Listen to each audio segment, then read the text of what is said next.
నేను అపేక్షించే నా ప్రియ సహోదరులారా, నా ఆనందము, నా కిరీటము అయి ఉన్న నా ప్రియులారా, ఈ విధంగా ప్రభువునందు స్థిరులై ఉండండి.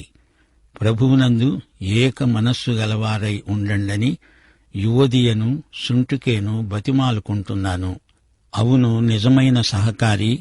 ఆ స్త్రీలు క్లెమెంతుతోనూ నా ఇతర సహకారులతోనూ నాతో కూడా సువార్త పనిలో ప్రయాసపడిన వారు గనుక వారికి సహాయము చేయమని నిన్ను వేడుకుంటున్నాను. ఆ సహకారుల పేర్లు జీవగ్రంథమందు రాయబడి ఉన్నాయి. వింటున్నారా శ్రోతలు? ఈ 4వ అధ్యాయంలో క్రైస్తవ జీవితంలో నిక్షిప్తమై ఉన్న మహాశక్తిని గురించి పౌలు మాట్లాడుతున్నాడు. క్రైస్తవ జీవిత రహస్యం, జీవిత విధానం, జీవిత గమ్యము, బహుమానము మొదలైన అంశాలను పౌలు కూలంకషంగా చర్చించాడు. ఇప్పుడు క్రైస్తవ జీవిత శక్తిని ప్రస్తావిస్తున్నాడు. క్రైస్తవ జీవితానికి ఎన్ని హంగులున్నా శక్తి లేకపోతే ఏం ప్రయోజనం? జీవించటానికి శక్తి కావాలి. జీవితం మాదిరి తెలుసుగాని దానిని అన్వయించుకునే శక్తి సామర్థ్యాలు లేకపోతే అన్నీ ఉండి ఏమి ప్రయోజనం? పందెంలో గెలవటానికి బహుమానంతో పనేమిటి? శక్తి అన్నిటికీ అవసరమైతే శక్తి లేని భక్తి నిరుపయోగమే కదా. మిగతా 3 అధ్యాయాలు ఈ 4వ అధ్యాయం లేకపోతే సందేశం అసంపూర్ణం. మనలను బలపరిచే క్రీస్తునందే మనము సమస్తము చేయగలము. ఆనందం క్రైస్తవ జీవితానికి బలాన్ని ఉత్పాదన చేయగలదు. శక్తి యొక్క రహస్యం ప్రార్థన. క్రీస్తు ధ్యానమే శక్తిని సరఫరా చేసే శక్తి మూల స్థానం. క్రైస్తవానందంలో జ్వాలాగర్భితమైన శక్తి ఉంది. ఇదే ఈ 4వ అధ్యాయమందలి మూలాంశం. ప్రియ సోదరీ సోదరులారా, నేను మిమ్మలను ఎంతో ప్రేమిస్తున్నాను. మీ గురించి నాకెంతో శ్రద్ధాసక్తులున్నాయి. మీ క్షేమాన్ని, శ్రేయస్సును నేనెంతగానో అభిలషిస్తున్నాను. మీరే నా ఆనందం, నా కిరీటం అంటున్నాడు పౌలు. మీరు ప్రభువునందు నిలకడగా ఉండండి. అందరము ప్రభువు సన్నిధిలో నిలుస్తాము. ఆ రోజు త్వరలోనే రాబోతోంది. వీరిని ప్రభువు కోసం తాను సంపాదించుకున్నందుకు తనకు గొప్ప బహుమానం లభిస్తుందని పౌలు నమ్మాడు. ఇక్కడ ఉండగా ఈ క్రైస్తవ విశ్వాసులే తన ఆనందం. ఫిలిప్పీ సంఘస్థులను పౌలు ఎంతగానో ప్రేమించాడు. ప్రియ విశ్వాసులారా, క్రీస్తునందు నిలకడగా ఉండండి. ఎఫెసీ సంఘస్థులకు ఏమి చెప్పాడు? ఎఫెసీ పత్రిక 6వ అధ్యాయం 13వ వచనం, మీరు ఆపద్దినమందు శత్రువును ఎదిరించడానికి సమస్తము నెరవేర్చిన వారై నిలువబడడానికి శక్తిమంతులగునట్లు దేవుడిచ్చే సర్వాంగ కవచమును ధరించుకొనండి. క్రైస్తవ విశ్వాసం జీవితానికి స్థైర్యము, ధైర్యము కలిగిస్తుంది. యువదియా సుంటుకే, మిమ్మల్ని బతిమాలుకుంటున్నాను, ప్రాధేయపడి అడుగుతున్నాను, ప్రభువునందు ఏకమనస్కులై ఉండండి. శ్రోతలు వింటున్నారా? ఫిలిప్పీ సంఘంలో ఉన్నట్లుండి ఒక సమస్య తలెత్తింది. నీటి ఉపరితలాన ఏవో బుడగలు లేచినట్లు ఒక చిన్న సమస్య పొడసూపింది. ఇంతవరకు దాని గురించి పౌలు ఒక్క మాట కూడా అని ఉండలేదు. ఈ 2 స్త్రీలు, యువదియా సుంటుకే అనేవారు ఒకరితో ఒకరు మాట్లాడుకోవటం లేదు. క్రీస్తు యేసుకు కలిగిన మనస్సు మీకు ఉండాలి అని ఫిలిప్పీ సంఘస్థులను ఎంతగానో ప్రోత్సహించాడు పౌలు. ఒకరిలాగే అందరూ ఉండాలంటే ఎలా సాధ్యం? ప్రతి ఒక్కరికీ ఒక మనస్సుంది. అనేక అంశాల మీద వారికి భిన్నాభిప్రాయాలుండవచ్చు. అంత మాత్రాన ఈ 2 స్త్రీలు ఎడమొహం పెడమొహం కావాల్సిన పనిలేదు. వీరికి క్రీస్తు యేసు మనస్సుండాలి. క్రీస్తు శరీరంలోని విశేషమిదే. ఎంత వైవిధ్యమున్నా అందరికీ ఉన్న క్రీస్తు మనస్సు వారిని సమైక్యంగా ఉంచుతుంది. క్రీస్తునందలి సమైక్యత ఎన్నటికీ భంగం కాదు. పౌలు అంటున్నాడు, ఇదిగో నా నిజమైన సహకారి, నాతో కలిసి సువార్త సేవ చేసేవారికి నీవు సాయం చెయ్యాలని కోరుతున్నాను. క్లిమెంటు కూడా నీవు సాయపడాలి. నా తోటి పనివారు ఇంకా ఉన్నారు, వారికి సాయం చెయ్యి. వీరందరి పేర్లు జీవగ్రంథంలో రాయబడి ఉన్నాయి. శ్రోతలు వింటున్నారా? ఆదిమ సంఘములో స్త్రీలు చాలా ప్రాముఖ్యమైన పాత్ర నిర్వహించారు. సంఘానికి బయట స్త్రీలకు ఆ రోజుల్లో అంత గుర్తింపు లేదు. స్త్రీలకు తగిన స్థానం వారికివ్వాలి సంఘం. పరిచారకురాండ్రు ఉన్నారనుకోండి, గాని ఆ సేవను సంఘ అధికారులు చాలా తేలిక చేసి మాట్లాడతారు. స్త్రీల సేవను పౌలు ఎంతో ప్రశంసించాడు. వీరు నాతో కలిసి సువార్త సేవలో పాల్గొంటున్నారు. క్లిమెంటు అనే వ్యక్తిని పౌలు పేర్కొన్నాడు. ఇతడు మనకు కొత్త. ఇతర సహకారులు, జతపనివారు ఫిలిప్పీ సంఘంలో ఎందరో ఉన్నారు. వారి పేర్లు జీవగ్రంథంలో రాయబడి ఉన్నాయి. ఇది గొప్ప యోగ్యత, ఆనంద కారణం, అతిశయం. దయ్యాలు మీకు లోబడుతున్నాయని కాదు, గాని మీ పేర్లు జీవగ్రంథంలో రాసి ఉన్నాయని ఆనందించండి అని ప్రభువు తన కొండమీది ప్రసంగంలో అన్నాడు. ప్రియ శ్రోతలు వింటున్నారా? ఫిలిప్పీ సంఘస్థులపై తనకున్న ప్రేమానురాగాలను వెల్లడి చేస్తున్నాడు. తన అవసాన కాలంలో పౌలుకు ఆనందం కలిగించిన అంశం ఇదే. నేను వీరిని ప్రభువు కోసం సంపాదించాను. ఏ ఉపాధ్యాయుడైనా తన విద్యార్థి పేరు ప్రఖ్యాతులు గడించినప్పుడు అతడు నా పిల్లవాడే అని సగర్వంగా చెప్పుకుంటాడు. మీరే నా కిరీటము అంటాడేమిటి పౌలు? ఇది రాజకిరీటం కాదు. గ్రీకు దేశంలో క్రీడోత్సవాలు జరుగుతాయి. వాటిలో విజయం సాధించిన వారికి కిరీటాలు ప్రదానం చేస్తారు. ఆలివ్ ఆకులతో అల్లిన కిరీటమిది.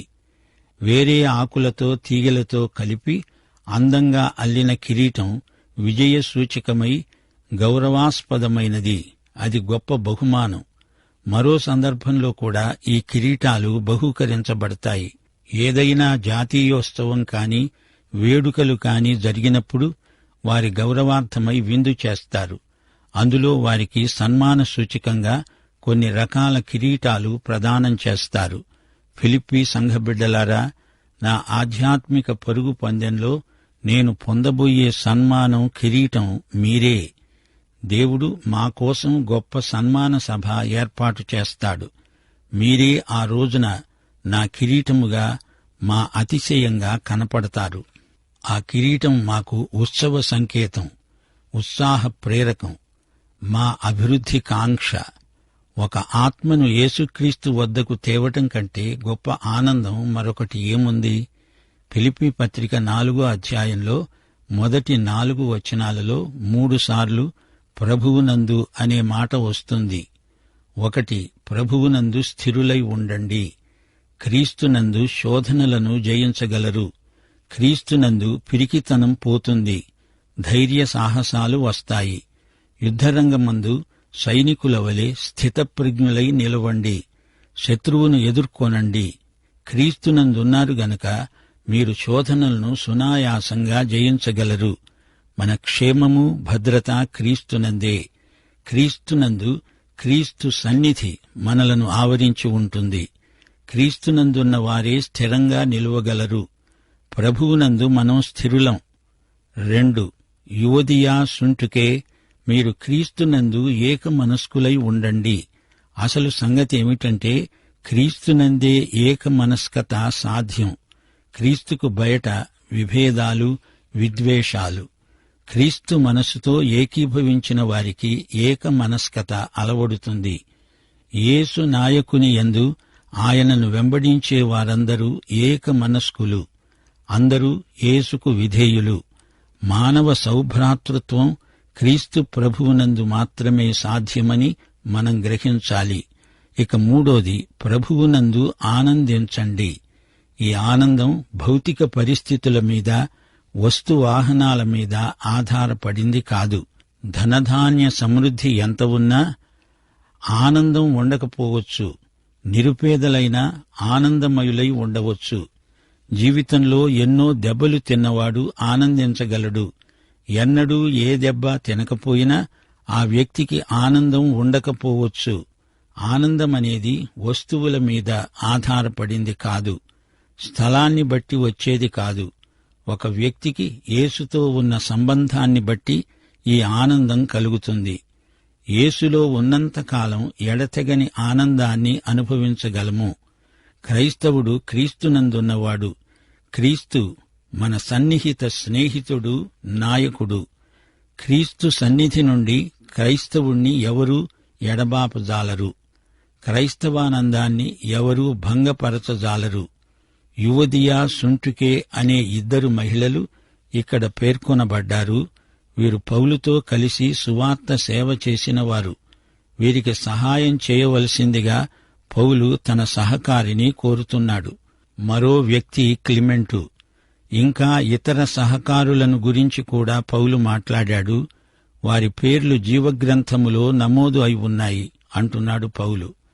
పౌలు చెబుతున్న ఈ వ్యక్తుల వివరాలు మనకు అంతగా తెలియవు. యువదియా సుంటుకే అనే 2 మహిళలు దెబ్బలాడుకున్నారు. వారిద్దరి మధ్య ఒక జగడం వచ్చింది. వీరిద్దరి ఇండ్లల్లో కొందరు ఆరాధనకై కూడుకునేవారు. ఫిలిప్పీ సంఘంలో స్త్రీలు ఎంతో ప్రముఖ పాత్ర వహించారని దీన్ని బట్టి తెలుస్తోంది. గ్రీసు సభ్యత ప్రకారం స్త్రీలు ముందుకు వచ్చి ఇలాంటి పనులు నిర్వహించకూడదు. గ్రీకు స్త్రీలు బహిరంగంగా ఎలాంటి ఉద్యమము నడుపకూడదు. మర్యాదస్తురాలైన ఏ స్త్రీ ఒంటరిగా వీధిలో కనపడకూడదు. ఒకే కుటుంబంలో కూడా స్త్రీలు ప్రత్యేకంగా గదిలో ఉండిపోవాలి. మగవారితో కలిసి భోంచేయకూడదు. అయితే ఫిలిప్పీ మాసిదోనియా ప్రాంతంలో ఉంది. ఈ రాష్ట్రంలో పరిస్థితులు వేరు. ఇక్కడి స్త్రీలకు ఎంతో స్వేచ్ఛ ఉంది. గ్రీసు నాగరికత ప్రవర్తిల్లే ఏ స్థలంలోనూ ఆడవారికి ఇంత స్వేచ్ఛ ఉండదు. మాసిదోనియాలో పౌలు చేసిన పని వివరాలు అపొస్తల కార్యముల గ్రంథంలో రాయబడి ఉన్నాయి. ఒక విశ్రాంతి దినాన గవిని దాటి నదీ తీరమున ప్రార్థన జరుగుతుందనుకొని అక్కడికి వచ్చి కూర్చుండి కూడి వచ్చిన స్త్రీలతో పౌలు మాట్లాడుతున్నాడు. అప్పుడు లూదియా అనే దైవభక్తి గల స్త్రీ వింటున్నది. ఆమె ఊదారంగు పొడిని అమ్మే తుయతైర పట్టణస్థురాలు. ప్రభువు ఆమె హృదయాన్ని తెరిచాడు గనుక పౌలు చెప్పిన మాటలయందు ఆమె విశ్వాసముంచింది. లుదియా ఆ ప్రాంతంలో మంచి పలుకుబడి గల మహిళ. తెస్సలోనికలో ముఖ్యమైన కులీన స్త్రీలు ప్రభువును నమ్ముకున్న వారున్నారు. బెరియా ప్రాంతంలో కూడా స్త్రీలెందరో క్రైస్తవులైన వారున్నారు. భక్తిపరులైన గ్రీసు దేశస్థుల్లో చాలామంది ఘనతగల స్త్రీలలో అనేకులు ఒప్పుకొని పౌలుతో శీలతో కలుసుకున్నారు. కొరింథీ సంఘంలో మాత్రం స్త్రీలకు అంత ఎక్కువ స్వేచ్ఛ ఇవ్వబడి ఉండలేదు. అయితే మొత్తం మీద స్త్రీలకు క్రైస్తవంలో గొప్ప స్వేచ్ఛ ఇవ్వబడింది. పౌలు పేర్కొన్న సహకారి ఎవరో పేరు చెప్పబడలేదు. సంఘంలో ఒక చిన్న కలహం తలెత్తింది. దాన్ని వెంటనే సర్దుబాటు చేయడానికి పౌలు ప్రయాసపడుతున్నాడు. సంఘ బిడ్డల మధ్య సమాధానం నెలకొనాలని పౌలు తాపత్రయం. అంతఃకలహాలున్న సంఘం ఒక సంఘమనిపించుకోదు. జగడాలు కలహాలు ఉన్న చోట క్రీస్తు లేడు అని ఇట్టే తెలిసిపోతుంది. దేవునితో సమాధానము గల వ్యక్తి తోటి విశ్వాసులతో ఎలా కలహించగలడు? యువదియా సుంటుకేల మధ్య వివాదం వల్ల సంఘమంతా కలవరానికి గురైంది. క్లిమెంతు వారిని సమాధానపరిచి దేవుణ్ణి మహిమపరిచాడు. దేవుని సంఘంలో అవయవాలు ఒకదానితో ఒకటి దెబ్బలాడుకుంటే సంఘ శరీరానికే నొప్పి. సంఘ సాక్ష్యం అందుమూలంగా బలహీనమవుతుంది.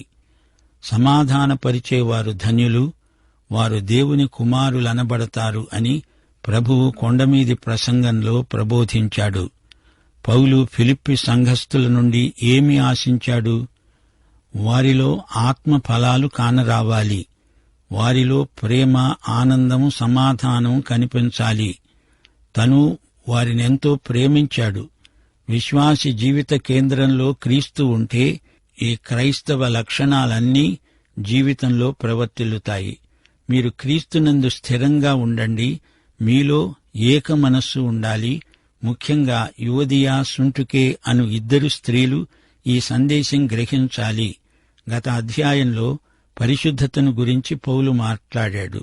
దేవుని మహిమను ప్రస్తావించాడు. పౌలుకు వారి పట్ల ఎంతో ప్రేమ, అంతఃకరణ ఉన్నాయి. నా సహోదరులారా అని వారిని ఈ పత్రికలో 5 సార్లు సంబోధించాడు. తాను అపొస్తలుడు అయినా విశ్వాసులందర్నీ నా ప్రియ సహోదరులారా అని ఆప్యాయంగా పిలుస్తున్నాడు. నా ఆనందం, నా కిరీటం మీరే. పందెపు రంగంలో పరిగెత్తినందుకు విజేత కిరీటం తనకు లభిస్తుంది.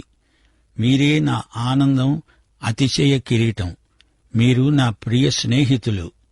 పౌలు వారి ఆధ్యాత్మిక తండ్రి.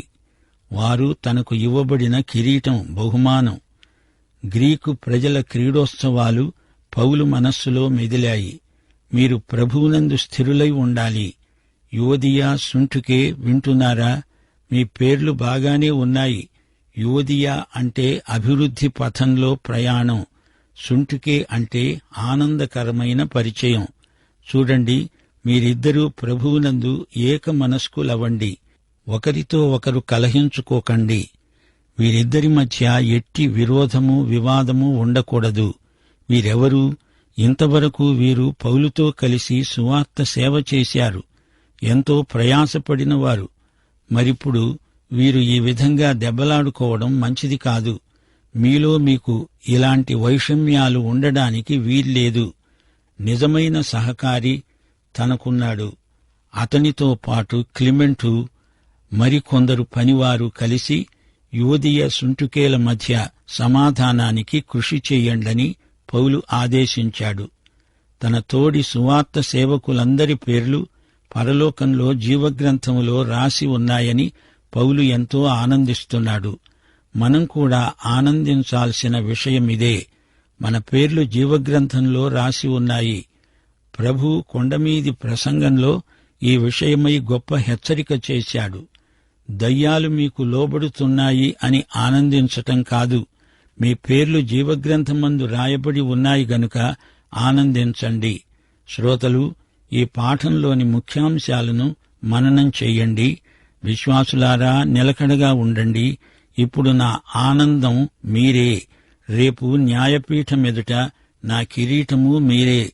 విశ్వాసుల మధ్య పోట్లాటలుంటే వారు వెంటనే అభిప్రాయ భేదాలను సరిచేసుకోవాలి. ఇద్దరు స్త్రీల మధ్య మొదలైన చిన్న వివాదం చిలికి చిలికి గాలివాన అయ్యే సూచనలు కనిపించాయి. ఇది సంఘం మొత్తానికి ఎంతో హాని కలిగిస్తుందని పౌలు ఆందోళన చెందాడు.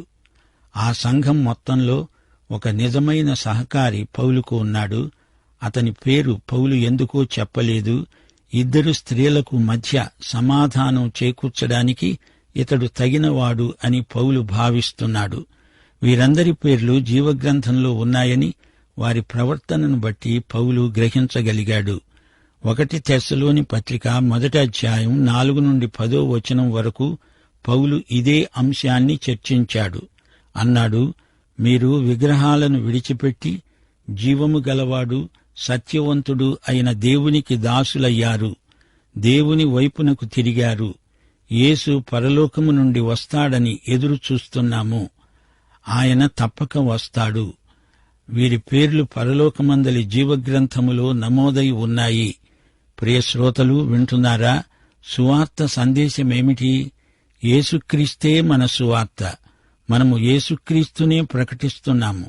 సువార్త సందేశమందు ఆకర్షణ కేంద్రం క్రీస్తే. ఆయన మనకు మాదిరి. సువార్త సేవకు ప్రేరణ ఏది? ఆయన మనకివ్వబోయే బహుమానం. 4వ అధ్యాయంలో సువార్త సేవా విధానం ఎలాంటిదో వివరించబడింది. సంఘ సమైక్యత లేనిది సువార్తను బలంగా ప్రకటించలేము. సమాధానమనే బంధము చేత ఆత్మ కలిగించే ఐక్యతను సంఘము కాపాడుకోవాలి. నేను ఏ స్థితిలో ఉన్నా ఆ స్థితిలో సంతృప్తి కలిగి ఉండ నేర్చుకుంటున్నాను. నన్ను బలపరచేవాని యందే నేను సమస్తము చేయగలను. దేవుడు తన ఐశ్వర్యము చొప్పున క్రీస్తు యేసునందు మహిమలో మన ప్రతి అవసరము తీరుస్తాడు. ప్రియశ్రోత, నీవి యేసుక్రీస్తును నీ స్వకీయ రక్షకునిగా, ప్రభువుగా ఎరుగుదువా? యేసు శాంతి నీ హృదయంలో ఉందా? అయితే ఈ పాఠంలోని ప్రతి మాట నీకోసమే. మన ప్రభువైన యేసుక్రీస్తు వారి కృప, తండ్రి అయిన దేవుని ప్రేమ, పరిశుద్ధాత్మ యొక్క అన్యోన్య సహవాసము మనకందరికీ నిత్యత్వము పర్యంతము తోడై ఉండునుగాక. ఆమేన్.